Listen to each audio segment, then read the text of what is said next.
अगली प्रॉब्लम है, मैं आपको सॉल्व करना है। एल की वैल्यू गिवन होगी और एम की वैल्यू आपसे कहेगा डिटरमाइन कर दे या फाइंड आउट कर दीजिए। तो एल की वैल्यू गिवन होगी, इसका मतलब वो आपको सबसेल बता देगा, और एल की वैल्यू से सीधे सीधे गिवन होगी और आपकी एम की वैल्यू पूछ लेगा।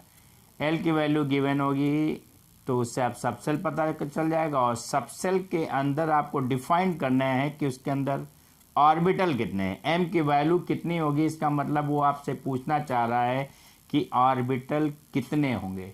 यहाँ L इक्वल टू 2 है, find out value of M. ये फर्स्ट मेथड है, इससे हम कर सकते हैं। L की वैल्यू 2 है, एक फार्मूला होता है 2L+1, तो इस फार्मूला को अप्लाई कर दिया तो ये सीधे आएगा m is equal to 2 into 2 plus 1, और ये 4 हो जाएगा, 1 ऐड करेंगे 5 हो जाएगा। 5 ऑर्बिटल किस में होते हैं, डी में होते हैं, तो 1 2 3 4 5 ऑर्बिटल आपके डी में हो गए। 5 ऑर्बिटल आपके डी में। एक तो क्वेश्चन ये था। वैसे हम दूसरा एक सेकंड मेथड है, जैसे हमने देखा कि L की वैल्यू 2 है तो हम सीधे देख लिया L की वैल्यू 2 है तो ये केस हमारा सीधे सीधे D है, और D का केस है तो निश्चित ही हमें पता है D में 5 ऑर्बिटल होते हैं। या इस टेबल का हेल्प ले लेते हैं। ये टेबल सीधे S, ये L की वैल्यू 0 होगी तो M की वैल्यू 1 होगी, P के लिए L की वैल्यू 1 होगी तो M की वैल्यू 3 होगी क्योंकि 3 ऑर्बिटल होंगे। अगर D की बात करें तो L की वैल्यू 2 होगी तो M की वैल्यू 5 होगी, इसका मतलब ऑर्बिटल 5 होंगे। तो यहाँ सेकंड L की वैल्यू ये है 2 और L की वैल्यू 2 है, तो हम देखते जाएंगे P D ऑर्बिटल है, D सबसेल है, D सबसेल है। D सबसेल में कितने ऑर्बिटल होते हैं, 1 2 3 4 5, इसलिए वैल्यू 5 हो गई।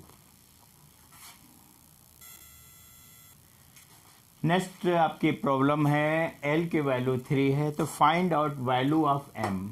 M की आपकी वैल्यू डिटरमाइन करना है, M की कितनी। जब इसका फर्स्ट मेथड तो वही है कि L की वैल्यू 3 हो गई, फार्मूला अप्लाई कर दिया, M equal to 2L+1, 2 into 3 plus 1 7 आ गया। 7 आते ही हम जान गए कि F है, और F में 1 2 3 4 5 6 7 ऑर्बिटल है।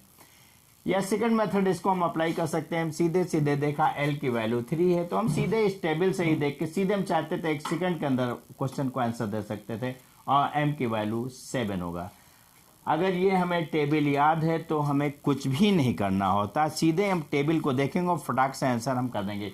अगर L की वैल्यू 1 है तो M की वैल्यू 3 होगी, L की वैल्यू अगर 2 है तो M की वैल्यू 5 होगी, L की वैल्यू 3 है तो ये 7 हो गए। इट मीन्स दुगना करके एक जोड़ देंगे। आप सीधे सीधे जो वैल्यू है उसको दुगना करके एक जोड़ेंगे, फटाक से ये वैल्यू आ जाएगी। ये आपका टेबल याद होने पे आपको ये सब कैलकुलेशन से आप बच जाएंगे। एक या दूसरा तरीका था, हम सीधे सीधे हमने देखा कि L के वैल्यू यहाँ पे क्या है, आपकी 3 है। L की वैल्यू आपकी 3 है तो L की वैल्यू 3 है तो F होगा, और F में 7 ऑर्बिटल होंगे। अगली प्रॉब्लम है, सीधे L की वैल्यू 0 दिया है, find out value of M। तो फर्स्ट मेथड ये बोलता है कि L की वैल्यू आपको 0 है, फार्मूला अप्लाई करना है, 2L+1 हो जाएगा। 2L इंटू 0+1 कैलकुलेट करेंगे 1 आएगा, M की वैल्यू 1 आ जाएगी। तो सीधे जब M की वैल्यू 1 हो और L की वैल्यू 0 हो तो निश्चित ही आपका सीधे S होगा। सेकेंड मेथड आपको सीधे सीधे बोलता है कि आपको ये टेबल याद थी, जो टेबल अभी हमने बनाई थी, जब L की वैल्यू 0 होती है तो M की वैल्यू 1 होती, या L की 0 होती S में, और जब S होगा तो उसमें एक ऑर्बिटल होगा, इसलिए M की वैल्यू आपकी 1 आएगी। Today finish.